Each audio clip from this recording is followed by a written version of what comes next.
I feel paralyzed.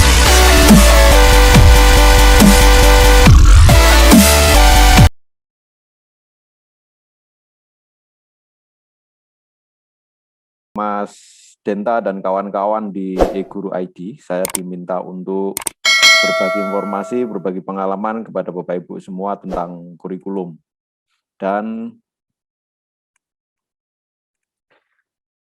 tentang kurikulum Bapak Ibu, itu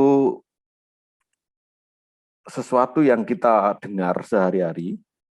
Namun demikian, ini Bapak Ibu, jadi pengembangan bahan ajar itu, dengan bahan apa siswa dapat mencapai tujuan pembelajaran. Dan apa peran guru adalah menyediakan materi pelajaran yang telah terpilih dan terorganisasi. Nah, bagaimana memilih dan mengorganisasikan berdasarkan cakupan dan keluasan atau sekuen. Kesekuen itu bicara tentang mudah dan susahnya, abstrak dan konkretnya materi. Jadi kalau menyampaikan materi itu kan dari yang mudah-mudah dulu ke yang susah. Menunjukkan sesuatu itu dari yang konkret-konkret dulu, baru yang ke abstrak, kan begitu ya. Nah, ini Bapak Ibu yang paham yang bagaimana mengorganisasikannya di situ. Nah, pengembangan bahan ajar Bapak Ibu terpilih, yaitu misalnya pengetahuan sejarah sangat besar jumlahnya, misalnya begitu ya. Guru tidak boleh terperangkap dalam transfer of knowledge. Jadi tidak hanya mentransfer of knowledge saja, jangan sampai di situ. Tapi Bapak Ibu harus menunjukkan ada nilai-nilai apa dalam pengetahuan itu. Bahan pelajaran harus dipilih sesuai dengan tujuan pembelajaran. Bahan pembelajaran dipilih untuk disesuaikan dengan tingkat perkembangan mental intelektual siswa. Kebermaknaan dan kebermanfaatan Bapak Ibu, ini menjadi penting. Dan organisasi apa? Yaitu membagi sesuatu ke dalam bagian-bagian tertentu dan mengelompokkannya atas prinsip-prinsip tertentu. Menyusun secara teratur dan terstruktur, sekuennya jelas gitu di situ.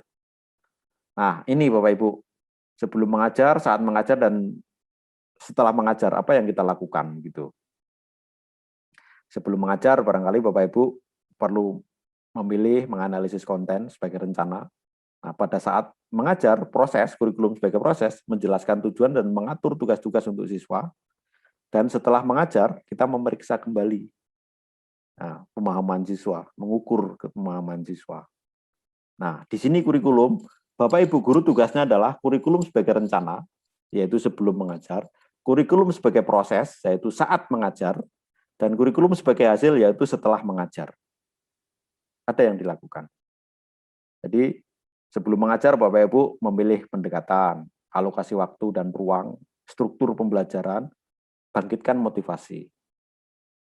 Nah, jadi sebelum proses. Nah, makanya ada istilah persepsi dan sebagainya itu ya. Kemudian selama mengajar, menjelaskan tujuan, memberikan pernyataan untuk mengembangkan pemahaman, membantu siswa dalam menjeda untuk latihan, gunakan waktu jeda untuk memeriksa kembali, lakukan transisi dan kelola aktivitas, manajemen kelas, gitu ya. Setelah mengajar, Bapak Ibu memeriksa kembali, minta umpan balik. Umpan balik, apakah sulit dilakukan dalam masa pandemi yang pembelajarannya online? Tidak. Ada banyak aplikasi yang Bapak Ibu manfaatkan untuk umpan balik, misalnya Google Form, misalnya kalau yang sinkronus, misalnya Anda gunakan Trello, Anda gunakan Mentimeter, gitu, itu bisa dimanfaatkan. Ada Bapak Ibu mengalami buat laporan kemajuan, lakukan refleksi terhadap perbaikan-perbaikan pembelajaran yang akan datang. Nah, pengembangannya Bapak Ibu